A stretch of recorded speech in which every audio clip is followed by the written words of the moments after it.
नाज़रीन, जहाँ पर हम दे रहे हैं आपको ब्रेकिंग न्यूज़। इसराइल ने हमला कर दिया है। जी हाँ, इसराइल ने बहुत बड़ा हमला कर दिया है ईरान के ऊपर, और इस हमले की बाकायदा इसराइली वज़ीर दिफा ने तस्दीक भी कर दी है। जी नाज़रीन, तो आपको खबर दे रहे हैं कि इसराइल ने बहुत बड़ा हमला कर दिया है ईरान के ऊपर, और इस हमले की बाकायदा तस्दीक भी कर दी गई है। तो क्या पाकिस्तान आर्मी को अब ईरान का साथ देना चाहिए या नहीं?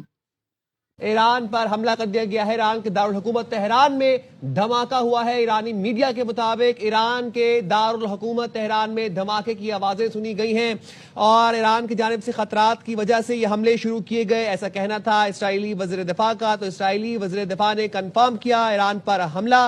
ईरान के शहर तेहरान में अब धमाकों की गूंज सुनी गई, तेज धमाके सुने गए, और ये आपको मनाजर भी दिखाएंगे अपनी टीवी स्क्रीन के ऊपर।